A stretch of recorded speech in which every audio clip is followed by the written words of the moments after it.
Hai Lur, saya kembali lagi setelah sekian lama. Kali ini, saya akan melakukan upgrade untuk komputer saya ini dari sebelumnya Intel i7 generasi ke-7 menjadi i7 generasi ke-12 untuk menyesuaikan kebutuhan tempur saya. Saya sengaja dokumentasikan pelepasan part-part sebelumnya. Semoga bisa membantu teman-teman yang baru mengenal dunia hardware komputer agar ada gambaran bagaimana cara bongkar dan pasang untuk upgrade part dalam sebuah komputer desktop rakitan PC. Spesifikasi PC saya sebelum upgrade menggunakan motherboard ASRock Z70 Wi-Fi, prosesor i2 7700K, RAM DDR4 Corsair 3200 MHz, graphic card Asus Dual RTX 3060, 12 GB, Tower T-Pipe Air Cooler, SSD SATA 512 GB dari Kio, harddisk 1 TB dari WD Blue, power supply SFX 650 watt gold dari Fractal, LCD status monitor 2,1 inch bulat dari Waveshare, serta aksesoris lainnya seperti perkabelan dan kipas casing. Untuk part upgrade-nya saya ganti motherboard dengan ASRock B760M Pro RS DDR4 Wi-Fi. Saya pilih yang DDR4 karena memanfaatkan RAM yang sudah ada. Jadi biaya upgrade tidak terlalu mahal dan juga saya tidak membutuhkan RAM terlalu kencang karena nggak dipakai main game. Motherboard ini menurut saya berada di kelas menengah karena sudah dilengkapi dengan front USB-C 3,2 yang dimana casing VBRM3 ada soket front USB-C VRM yang lumayan mumpuni untuk menghandle kerja berat prosesor, heatsink untuk VRM dan SSD NVMe. Juga terdapat LED debug untuk memudahkan kontrol jika terjadi permasalahan pada hardware dan sudah dilengkapi dengan Wi-Fi 6E yang speednya kencang. Lanjut lepasin SSD dan harddisknya sebelum nanti dipasang motherboard yang baru. Oh, iya. Untuk motherboard yang baru ukurannya adalah M80X. Jadi bakalan terlihat padat di casing. Kalau yang sebelumnya ukurannya Mini ITX bisa dilihat perbandingan ukurannya. Untuk memasang M8X di casing ini, tampaknya untuk kenyamanan dan kerapihan kita, harus benar-benar bongkar semua part. Saya sudah coba-coba kalau nggak dibongkar seperti kipas, hard disk, dan power supply, tapi tidak muat lur. Oh iya, salah satu alasan kenapa saya masih mempertahankan casing ini adalah ukurannya yang lumayan kecil dibanding casing M8X lainnya. Juga banyak lubang di casing bagian depan, atas, bawah dan belakang menjadikan airflow yang baik tidak pengap, walaupun bagian samping tertutup rapat menggunakan tempered glass. Nah, untuk maintenance dan membersihkan debu di PC dan laptop yang aktif dipakai setiap hari, biasanya saya lakukan 3 bulan sekali agar debu-debu halus tidak terlalu menumpuk dan juga kesehatan komputer kita tetap prima. Sedangkan untuk thermal paste saya ganti setiap 6 bulan sekali untuk pemakaian aktif dan 1 tahun sekali untuk pemakaian yang jarang-jarang. Tuh, bisa dilihat motherboard M8X ini, benar-benar padat banget di casing ini. By the way, minus dari casing ini adalah manajemen kabelnya yang ribet. Karena ruang terbatas tapi dengan adanya exposed design yang dimana dalaman PC bisa terlihat, jadi kita perlu merapihkan semuanya biar cantik dilihat. Motherboard ini punya 7 lubang baut untuk mounting ke casing. Dan saya tambahkan spacer di setiap bautnya untuk menghindari cacat di bagian motherboard. Kalau hari sial datang, mungkin bisa saja baut terlalu kencang sehingga dapat mengikis bagian atas motherboard dan memutuskan jalur komponen di motherboard yang mengakibatkan malfunction alias rusak. Lanjut ke pemasangan prosesornya lur. Saya memakai prosesor kubu biru. Saya pilih Intel karena saya butuh untuk kerja multitasking, desain, coding, editing video, chat, live streaming dan lainnya kecuali game.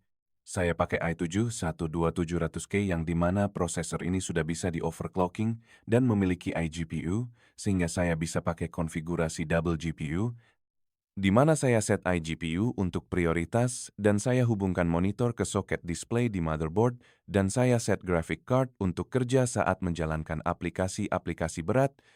Hal ini menjadikan komputer menjadi lebih rendah kalori. Maksudnya rendah konsumsi listrik dan juga membuat graphic card kerja saat dibutuhkan saja. Untuk pemasangan prosesor jangan sampai salah posisi ya lur. Salah posisi menyebabkan rasa tidak enak bagi si prosesor dan motherboard karena dudukannya tidak pas. Hal ini bisa saja menyebabkan pin prosesor bengkok atau terlebih patah sehingga motherboard tidak dapat dipakai dan tidak dapat digaransikan karena itu merupakan kesalahan pengguna. Untuk penjepit konvensional prosesor saya lepas dan ganti dengan protector frame aftermarket karena prosesor dengan soket ini sudah terkenal dengan heat bending IHS atau Integrated Heat Spreader, di mana bagian logam di atas CPU yang bengkok atau melengkung akibat panas atau akibat lainnya bisa tanya AI atau searching di Google ya lur. Nah, untuk motherboardnya saya bongkar lagi karena saya lupa harus memasang bracket CPU heatsink di bagian bawah motherboard hehehe.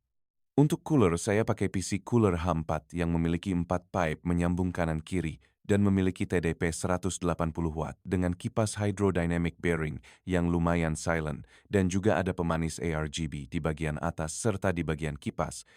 Kita masuk ke tahap pemasangan NVMe. Lepaskan dulu heatsink bawaan motherboardnya dengan cara lepas dua baut kecil di bagian depan dan belakang. Nah, baru terlihat deh soket SSD-nya. Saya pakai NVMe dari SK Hynix Gen 4x4 dengan kapasitas 512 GB. SSD ini hasil copotan dari laptop saya yang sudah di-upgrade SSD-nya. Jangan lupa ya lur, sebelum memasangkan lagi heatsinknya, lepasin dulu plastik pembungkus thermal pad-nya yang menempel di heatsink SSD-nya. Setelah itu kita pasangkan lagi heatsinknya. Kamu juga bisa menambahkan satu lagi SSD NVMe, tapi sayangnya ASRock tidak memberikan heatsink untuk SSD kedua.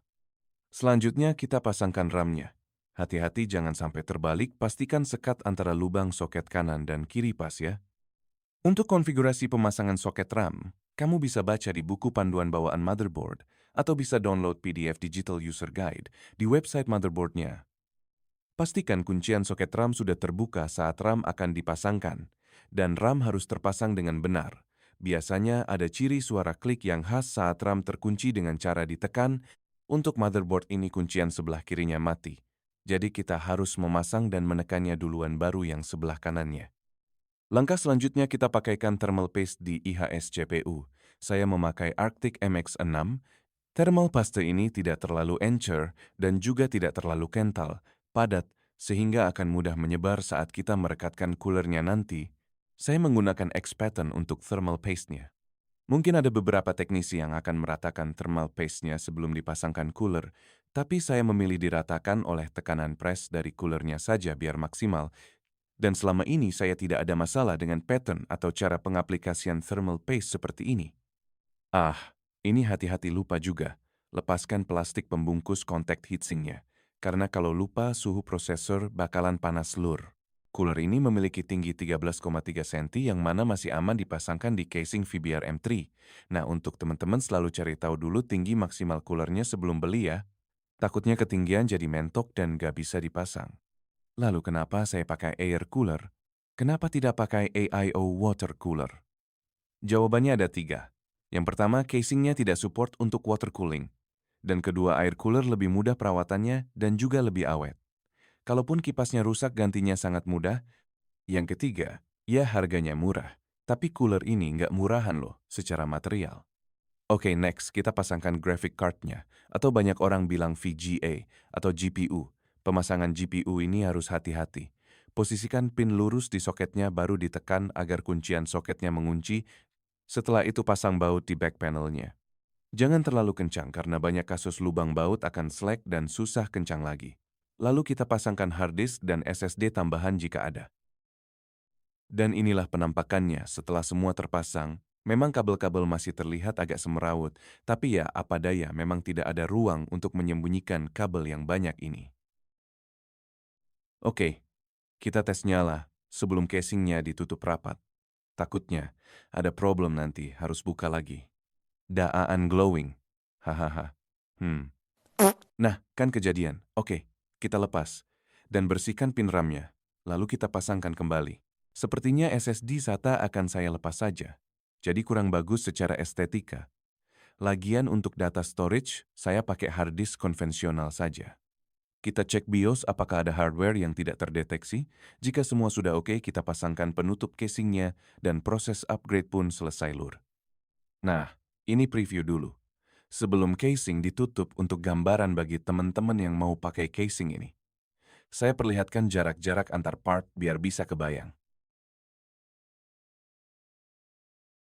Jarak-jarak hardware sepertinya masih oke dan tidak pengap untuk sirkulasi udara ya lur.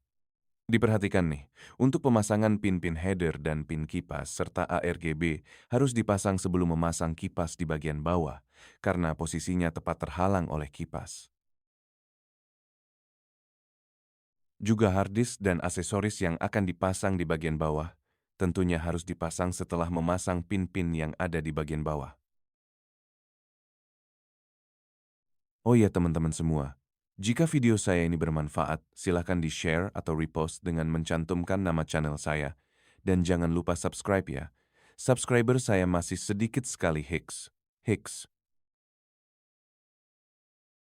Saya berharap video-video saya yang seadanya ini bisa membantu dan menambah wawasan teman-teman semua.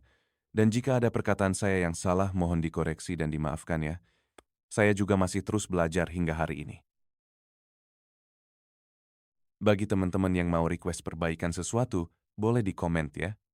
Next, saya akan melengkapi step by step memperbaiki earpad pada headphone yang tidak jarang. Udah pada rombeng dan tidak estetik lagi, karena bagian kulit sintetisnya mengelupas atau mungkin topik lain. Semoga saya bisa istiqomah dalam memposting preview, tips, dan trik tentang sesuatu sesuai nama channel saya, Fun Hobbies. Amin. Nah, ini preview bagian belakang dan back panelnya. Back panel pada motherboard ini sudah dimonting langsung di motherboard, jadi tidak takut kelupaan pasang. Dan saya suka posisi antena Wi-Fi dan Bluetooth-nya. Dia berada di paling atas dengan konfigurasi kanan dan kiri, sehingga tidak mengganggu port-port lainnya.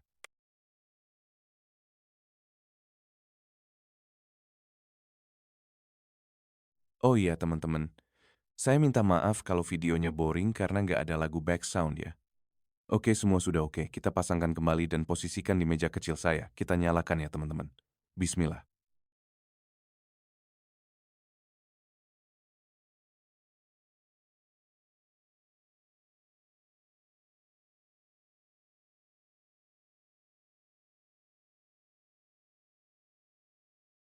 Alhamdulillah semua berjalan normal dan siap bertempur.